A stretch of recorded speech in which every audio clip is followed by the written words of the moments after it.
Ambedkar development corporation ಇರ್ಬೋದು, ಆದಿಜಾಂಬವ ನಿಗಮ ಇರ್ಬೋದು, ವಾಲ್ಮೀಕಿ ಅಭಿವೃದ್ಧಿ ನಿಗಮ ಇರ್ಬೋದು, ಮತ್ತೆ ತಾಂಡಾ ಅಭಿವೃದ್ಧಿ ನಿಗಮದಲ್ಲಿ ಏನು ಬೋರ್ವೆಲ್ ಟೆಂಡರ್ ಕರೆದಿದ್ದಾರೆ ಅದರಲ್ಲಿ ಹಗರಣ ನಡೆದಿದೆ ಅಂತ ನಾನು ಒಂದು ಪತ್ರಿಕಾಗೋಷ್ಠಿಯನ್ನು ಕರೆದಿದ್ದೆ.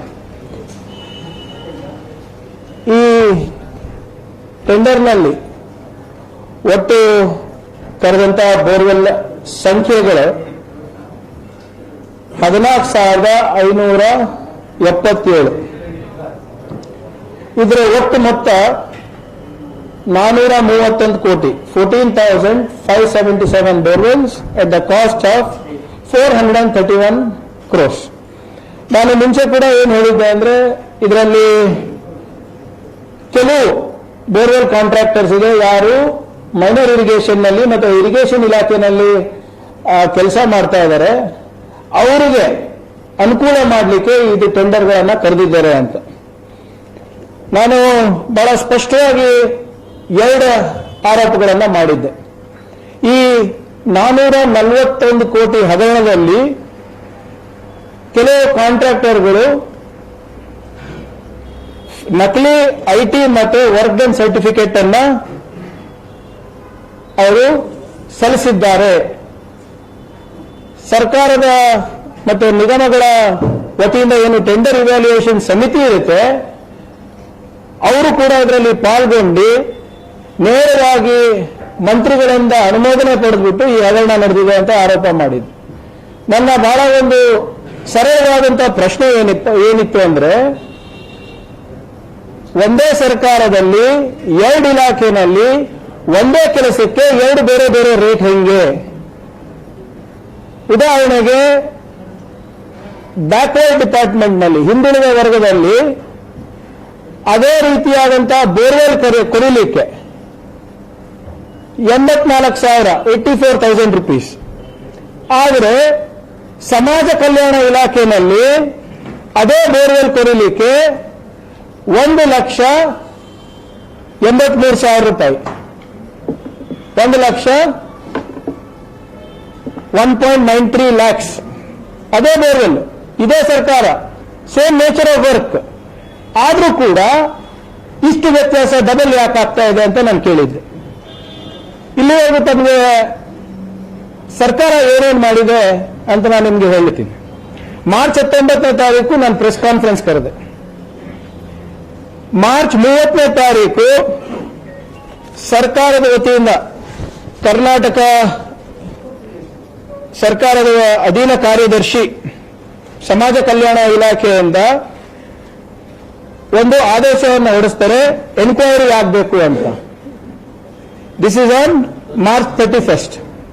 ಅವರೇನು ಹೇಳ್ತಾರೆ, ಈ ಎಲ್ಲ ನಿಗಮಗಳ ಟೆಂಡರ್ಗಳ ಬಗ್ಗೆ ದೂರು ಬಂದಿದೆ, ಇದನ್ನ ಪರಿಶೀಲನೆ ಮಾಡಕ್ಕೆ ಮುಖ್ಯ ಅಭಿಯಂತರರು, ನೀರು ಸರಬರಾಜು, ಗ್ರಾಮೀಣ ಅಭಿವೃದ್ಧಿ ಮತ್ತು ಪಂಚಾಯತ್ ರಾಜ್ ಇಲಾಖೆ ಇವರು ಈ ಪ್ರಕರಣದ ತನಿಖೆಯನ್ನು 15 ದಿನಗಳ ಒಳಗಾಗಿ ಮುಗಿಸಿ ತನಿಖೆಯ ವರದಿಯನ್ನು ಸರ್ಕಾರದ ಕಾರ್ಯದರ್ಶಿ ಸಮಾಜ ಕಲ್ಯಾಣ ಇಲಾಖೆ ಅವರಿಗೆ ಸಲ್ಲಿಸತಕ್ಕದ್ದು ಅಂದ್ಬಿಟ್ಟು ಇವರು ಆದೇಶವನ್ನು ಹೊರಡಿಸ್ತಾರೆ. ಏಪ್ರಿಲ್ 13ನೇ ತಾರೀಕು ಪ್ರಧಾನ ಕಾರ್ಯದರ್ಶಿ ಅವರು ADCL ಅವರಿಗೆ ಬರೀತಾರೆ, ಅಂದ್ರೆ ಅಂಬೇಡ್ಕರ್ ಅಭಿವೃದ್ಧಿ ನಿಗಮ, ಅಂಬೇಡ್ಕರ್ ಡೆವಲಪ್ಮೆಂಟ್ ಕಾರ್ಪೊರೇಷನ್ ಲಿಮಿಟೆಡ್ ಅವರಿಗೆ. ಅವರು 2 ಷರತ್ತು ಹಾಕಿ ಸರ್ಕಾರದ ಉಪ ಕಾರ್ಯದರ್ಶಿಯಿಂದ ಒಂದು ಪತ್ರವನ್ನ ಬರೆಸ್ತಾರೆ. ಯಾವತ್ತು? ಏಪ್ರಿಲ್ 13ನೇ ತಾರೀಕು. ನಾವು ಪ್ರೆಸ್ ಮೀಟ್ 19ನೇ ತಾರೀಕು ಆದ್ಮೇಲೆ, ಆಲ್ಮೋಸ್ಟ್ 1 ತಿಂಗಳು ಆದ್ಮೇಲೆ ಒಂದು ಕಳಿಸ್ತಾರೆ. ಇದರಲ್ಲಿ 2 ಷರತ್ತು ಹಾಕ್ತಾರೆ. ಏನಪ್ಪ ಆ ಷರತ್ತು ಅಂದ್ರೆ, ಗಂಗಾ ಕಲ್ಯಾಣ ಯೋಜನೆ ಅಡಿ ಆಹ್ವಾನಿಸಲಿರುವ ಟೆಂಡರ್ L1 ಗುತ್ತಿಗೆದಾರರು ನಿಗದಿಪಡಿಸಿರುವ ರೇಟ್ ಅನ್ನು ತನಿಖೆ ಅಧಿಕಾರಿಗಳು ಕೊಡುವ ಅಂತಿಮ ತನಿಖಾ ವರದಿಯನ್ವಯ ಪರಿಷ್ಕರಿಸಿರುವುದು ಒಳಪಟ್ಟಿರುತ್ತದೆ. ದಯವಿಟ್ಟು ಕ್ಷಮಿಸಬೇಕು. ತನಿಖಾ ವರದಿಯ ಅನ್ವಯ ಯಾವುದಾದರೂ ವ್ಯತ್ಯಾಸಗಳು ಗುತ್ತಿಗೆ ಪ್ರಕ್ರಿಯೆಯಲ್ಲಿ ಕಂಡು ಬಂದಲ್ಲಿ ತನಿಖೆ ವರದಿಯ ಅನುಸಾರ ಸಂಬಂಧಪಟ್ಟ ಗುತ್ತಿಗೆದಾರರು ಹಾಗೂ ಅಧಿಕಾರಿಗಳ ವಿರುದ್ಧ ಕ್ರಮ ಕೈಗೊಳ್ಳುವ ಷರತ್ತಿಗೆ ಒಳಪಟ್ಟಿರುತ್ತದೆ ಅಂತ ಇವ್ರು ಹೇಳ್ತಾರೆ. ಅಂದ್ರೆ ಇವರು ತನಿಖೆಯನ್ನು ಆದೇಶ ಮಾಡ್ತಾರೆ. ಮತ್ತೆ ಅದಾದ್ಮೇಲೆ ಕೆಲವು ದಿನ ಆದ್ಮೇಲೆ ಷರತ್ತುಗಳು ಇಡ್ತಿರ್ತಾರೆ. ಕೆಲಸ ಮುಂದುವರಿಲಿ, ಅದರಲ್ಲಿ ಏನಾದ್ರೂ ಲೇಪಗಳನ್ನ ನಾವು ಕಂಡು ಬಂದಿದ್ರೆ ನಾವು ಅವರಿಗೆ ಬಿಲ್ ಕೊಡಲ್ಲ. ಇದು ಕಾಮನ್ ಸೆನ್ಸ್. ನೀವು ಆ ಕೆಲಸ ಪಡೆದಿದ್ದೇ ಅಕ್ರಮ ಅಂತ ನಾವು ಹೇಳ್ತಾ ಇದ್ದೀವಿ. You have got the tender, the work order ಇಲ್ಲಿಗಲಿ ಅಂತ ನಾವು ಹೇಳಿದಾಗ ಇವರು ಕೆಲಸ ನಡೀಲಿ, ಏನಾದ್ರೂ ಲೇಪ ತನಿಖೆನಲ್ಲಿ ಕಂಡು ಬಂದ್ರೆ ಅವ್ರಿಗೆ ಬಿಲ್ ಕೊಡಲ್ಲ ಅಂತ ಅವ್ರು ಸುಮ್ಮನಿರ್ತಾರ. ಕೆಲಸ ಮುಗಿದ ಮೇಲೆ ಅವ್ರು ಸೀದಾ ಕೋರ್ಟ್ಗೆ ಹೋಗ್ತಾರೆ. ಸರ್, ನಾವು ಕೆಲಸ ಮಾಡಿದೀವಿ, ನಮ್ಗೆ ದುಡ್ಡು ಕೊಡ್ತಾ ಇಲ್ಲ ಸರ್ಕಾರ ಅಂತ. ನೀವು ಕೆಲಸ ನಿಲ್ಲಿಸ್ಬಿಡ್ತಾನೆ ತನಿಖೆ ಮಾಡಬೇಕು. ಯಾಕೆ? ಯಾರು ಪಗಾರ ಕೊಡ್ತಾ ಇದ್ದಾರೆ? ಸಂಬಳ ಯಾರು ಕೊಡ್ತಾ ಇದ್ದಾರೆ? ಅಧಿಕಾರಿಗಳಿಗೆ ಕಾಂಟ್ರಾಕ್ಟರ್ಸ್ ಕೊಡ್ತಾ ಇದ್ದಾರಾ? ಇದು ಬರ್ತಾರೆ. ಏಪ್ರಿಲ್ 13ನೇ ತಾರೀಕು ಇದು ಬರೀತಾರೆ. ಏಪ್ರಿಲ್ 25ನೇ ತಾರೀಕು ನೋಡಿ, ಮಾರ್ಚ್ 31ನೇ ತಾರೀಕು ಆರ್ಡರ್ ಒಂದು ಜಿಯೋ ಹೋಗುತ್ತೆ, ಆರ್ಡರಿಂಗ್ ಫಾರ್ ಎನ್ಕ್ವೈರಿ. ಏನಂತ? 15 ದಿವಸ ಒಳಗಡೆ ಗ್ರಾಮೀಣ ಅಭಿವೃದ್ಧಿ ಅಭಿಯಂತರರು ನೀವು ನಮಗೆ ವರದಿ ಕೊಡಬೇಕು ಅಂತ. ಇದು ಹೋಗಿದ್ದು ಮಾರ್ಚ್ 31, ಆಲ್ಮೋಸ್ಟ್ ಒನ್ ಮಂತ್ 15 ದಿನದಲ್ಲಿ ರಿಪೋರ್ಟ್ ಬರಬೇಕು, ವರದಿ ಬರಬೇಕು. ಆದ್ರೆ ಏಪ್ರಿಲ್ 25ಕ್ಕೆ ಗ್ರಾಮೀಣ ಕುಡಿಯುವ ನೀರು ಮತ್ತು ನೈರ್ಮಲ್ಯ ಇಲಾಖೆಯಿಂದ ಮುಖ್ಯ ಇಂಜಿನಿಯರ್ ಇಂದ ಇವರು ಒಂದು ಲೆಟರ್ ಪಡಿತಾರೆ. ಸಮಾಜ ಕಲ್ಯಾಣ ಇಲಾಖೆದವರು ಏನಂತ ಹೇಳ್ತಾರೆ ಅಂದ್ರೆ, ಗ್ರಾಮೀಣ ಕುಡಿಯುವ ನೀರು ಮತ್ತು ನೈರ್ಮಲ್ಯ ಇಲಾಖೆಯಿಂದ ರಾಜ್ಯದ ಗ್ರಾಮೀಣ ಜನವಸತಿಗಳಿಗೆ ವಿವಿಧ ಯೋಜನೆಗಳಡಿ ಶುದ್ಧ ಕುಡಿಯುವ ನೀರನ್ನು ಒದಗಿಸುವ ನಿಟ್ಟಿನಲ್ಲಿ ಗುರುತವಾದಂತ ಜವಾಬ್ದಾರಿಯನ್ನು ವಹಿಸಲಾಗಿದೆ. ಅಲ್ಲದೆ ಕೇಂದ್ರ ಸರ್ಕಾರದ ಮಹತ್ವಾಕಾಂಕ್ಷಿ ಯೋಜನೆಯಾದ ಜಲ ಜೀವನ ಮಿಷನ್ ಯೋಜನೆಯನ್ನು ಕಾಲಮಿತಿಯೊಳಗೆ ಅನುಷ್ಠಾನಗೊಳಿಸಬೇಕಾಗಿರುತ್ತದೆ.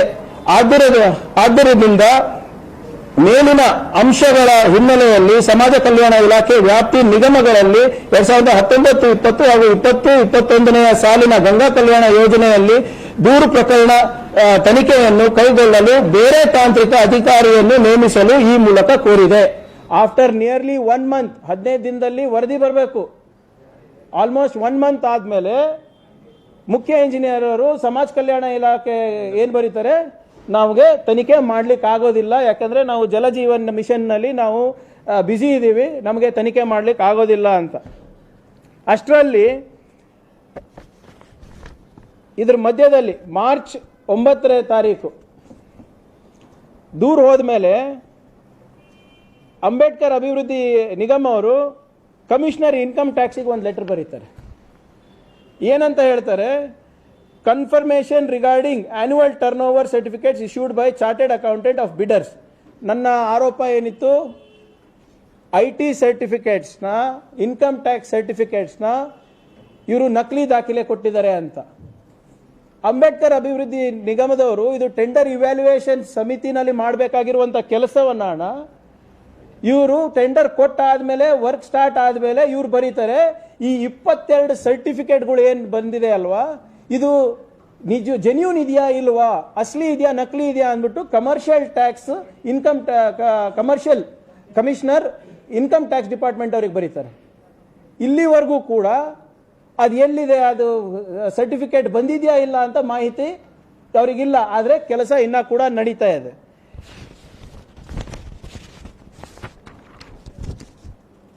ನಾನು ಈಗ ಇದು ತನಿಖೆ ರಿಜೆಕ್ಟ್ ಆದಮೇಲೆ ನಾನು ತಿಳ್ಕೊಂಡೆ, ಏನಪ್ಪ ಮಾಡಿದ್ದೀರಾ ಅಂತ ಕೇಳಿದ್ರೆ ಸಮಾಜ ಕಲ್ಯಾಣ ಇಲಾಖೆದವರಿಗೆ ಮೊನ್ನೆ ಏನೋ ಮಾಹಿತಿ ಕೊಟ್ಟಿದ್ದಾರೆ. ಅವರು ಕರ್ನಾಟಕ ಗ್ರಾಮೀಣ ರಸ್ತೆ ಅಭಿವೃದ್ಧಿ ಸಂಸ್ಥೆಗೆ ಈ ಬೋರ್ವೆಲ್ ಹಗರಣದ ಬಗ್ಗೆ ಅವರು ಕೊಟ್ಟಿದ್ದಾರೆ ಅಂತ. ಅದಕ್ಕೆ ಮತ್ತೆ ಆಮೇಲೆ ಬರ್ತೀನಿ ಏನಂತ ಹೇಳಿದ್ದಾರೆ ಅಂತ.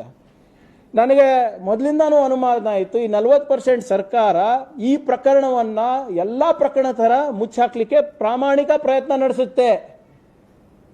ಇದು 441 ಕೋಟಿ ರೂಪಾಯಿ ಪರಿಷ್ಠ ಜಾತಿ ಪರಿಷ್ಠ ವರ್ಗದವರಿಗೆ ಸೇರಿದ ಪಂಗಡದವರಿಗೆ ಸೇರಿರೋದು. SC ST ಅಭಿವೃದ್ಧಿ ಜನಾಂಗದ ಅಭಿವೃದ್ಧಿಯ ದುಡ್ಡಿದು.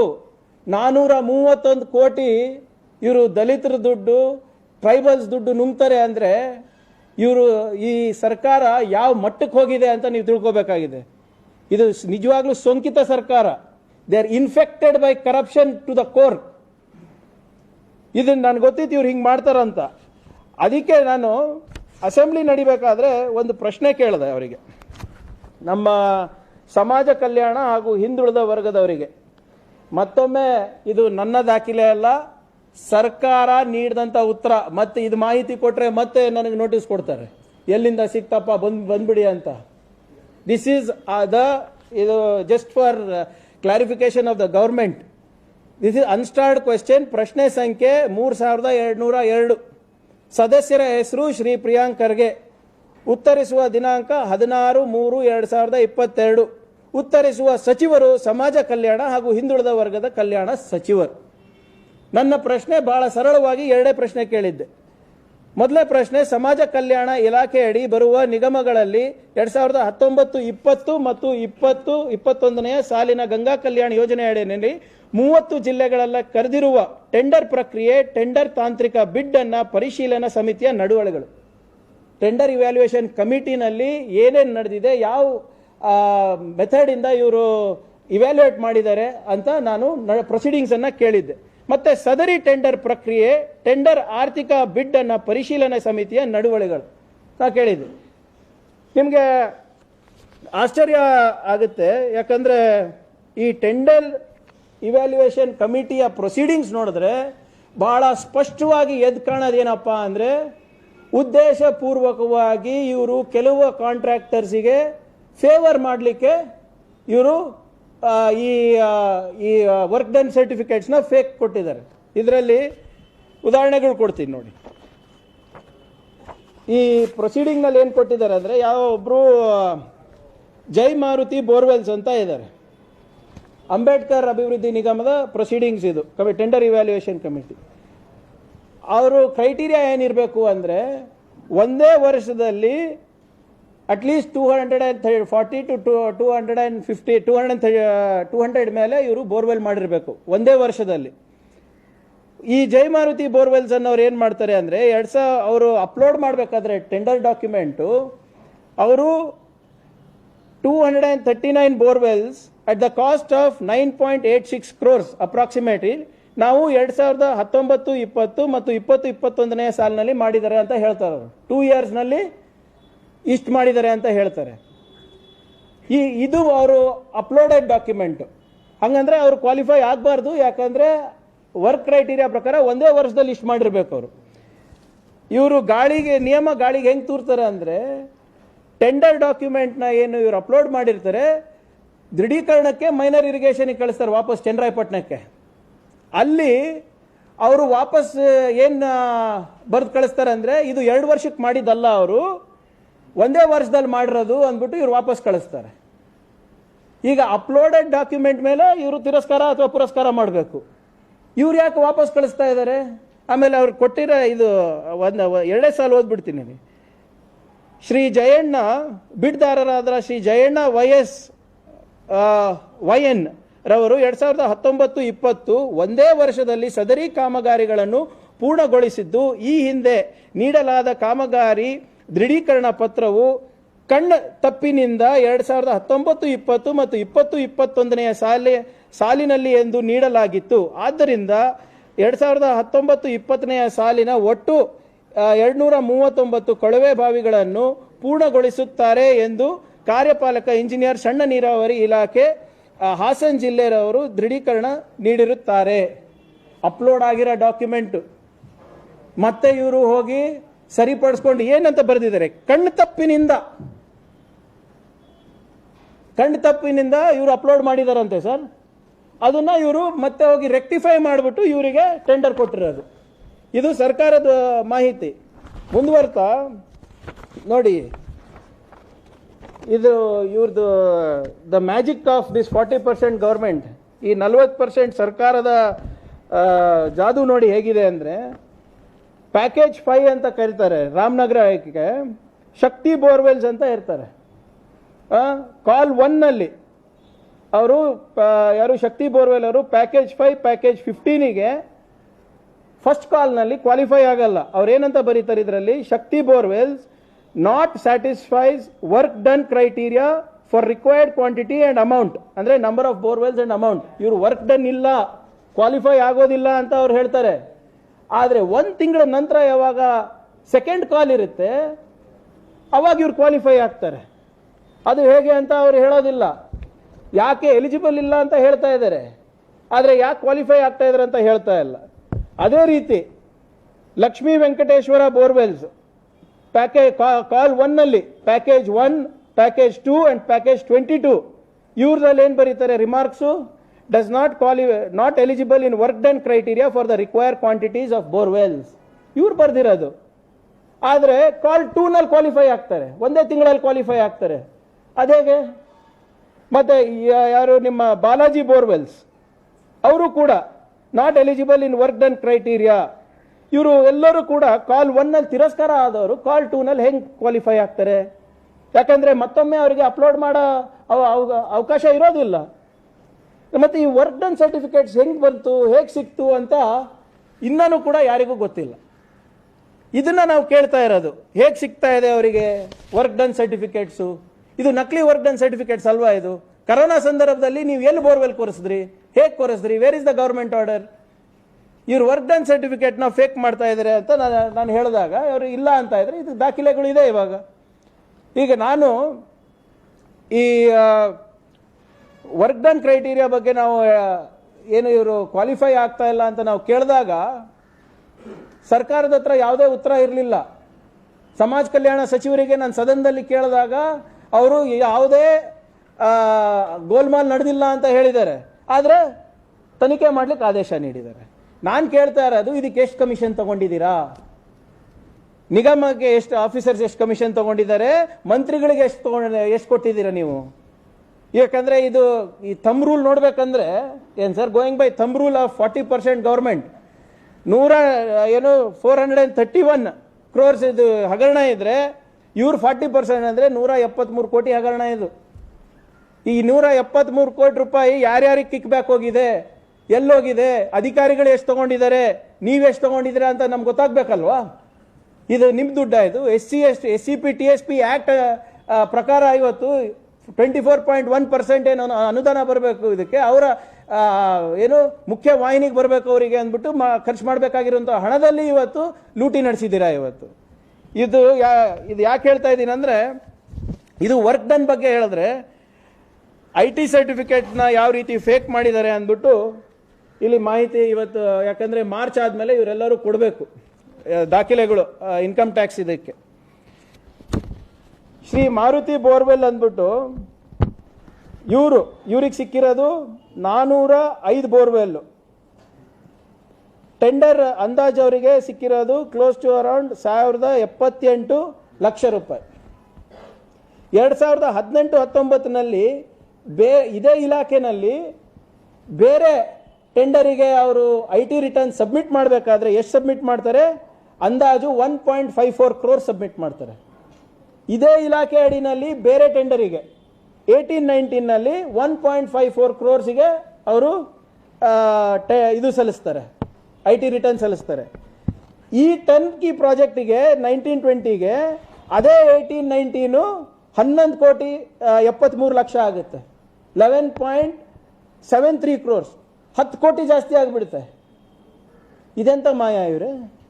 ಆಮೇಲೆ ಇದನ್ನ ಆಕ್ಸೆಪ್ಟ್ ಮಾಡ್ತಾರಲ್ಲ, ಇವ್ರಿಗೆ ಏನಾದರೂ ಸ್ವಲ್ಪ ಕಾಮನ್ ಸೆನ್ಸ್ ಇದ್ದಿದ್ರೆ ಹೋದ ಬಾರಿ ಇದೇ ಇಲಾಖೆನಲ್ಲಿ ಏನು ಇನ್ಕಮ್ ಟ್ಯಾಕ್ಸ್ ಸರ್ಟಿಫಿಕೇಟ್ಸ್ ಅನ್ನ ಸಬ್ಮಿಟ್ ಮಾಡಿದ್ದಾರೆ, ಟರ್ನ್ ಓವರ್ನ ಸಬ್ಮಿಟ್ ಮಾಡಿದ್ದಾರೆ, ವರ್ಕ್ ಡನ್ ಸಬ್ಮಿಟ್ ಮಾಡಿದ್ದಾರೆ ನೋಡ್ಬಿಟ್ಟಿದ್ದಿದ್ರೆ ಇಷ್ಟೆಲ್ಲ ಆಗ್ಲಿಕ್ಕೆ ಸಾಧ್ಯ ಇಲ್ಲ. ಇಚ್ಛಾಶಕ್ತಿ ಇರಲಿಲ್ಲ, ಯಾಕಂದ್ರೆ ಇದು ಹಗರಣ ನಡಿಬೇಕಾಗಿತ್ತು, ಅವರ ಜೇಬ್ ತುಂಬಿಸ್ಕೋಬೇಕಾಗಿತ್ತು. ಒಂದೇ ಕಾರಣದಿಂದ ಇದು ನಡೀತಾ ಇರೋದು. ಶ್ರೀ ಲಕ್ಷ್ಮೀ ವೆಂಕಟೇಶ್ವರ ಬೋರ್ವೆಲ್ಸ್ ನೋಡಿ, ಅವರಿಗೆ ಸ್ಯಾಂಕ್ಷನ್ ಆಗಿರೋದು ಒಂದು ಪ್ಯಾಕೇಜ್ನಲ್ಲಿ 118 ಬೋರ್ವೆಲ್ಗಳು, ಟೆಂಡರ್ ಮೊತ್ತ 450 ಲಕ್ಷ.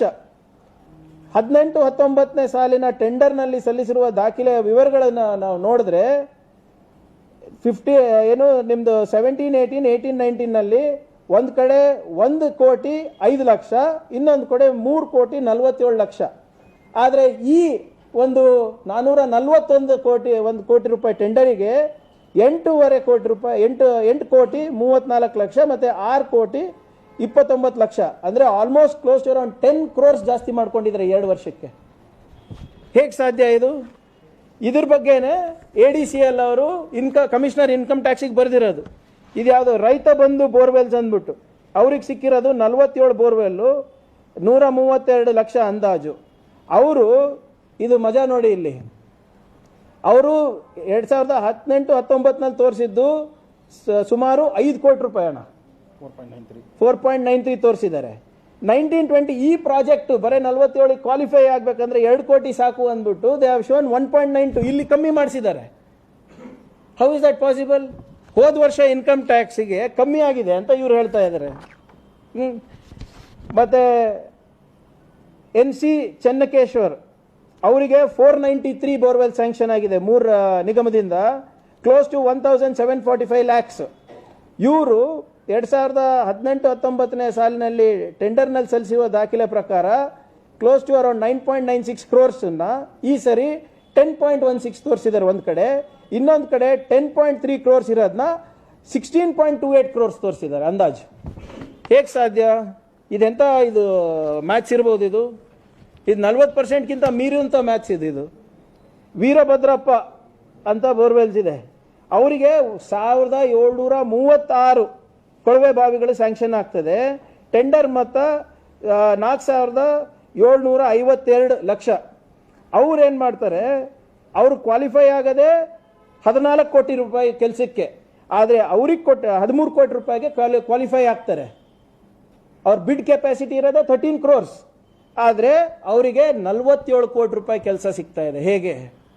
ನನ್ನ ಕೆಪಾಸಿಟಿ ಇರೋದೇ 13 ಕೋಟಿ ಅಂತ ನಾನೇ ತೋರಿಸಿದ್ದೀನಿ ಇಲ್ಲಿ, ಆದರೆ ಅವರಿಗೆ 47 ಕೋಟಿ ರೂಪಾಯಿ ಕೆಲಸ ಯಾವ ಆಧಾರದ ಮೇಲೆ ಕೊಟ್ರಿ? ಹೇಗೆ ಕೊಟ್ರಿ? ಇದು ನಿಯಮದ ಉಲ್ಲಂಘನೆ ಅಲ್ವಾ ಇದು?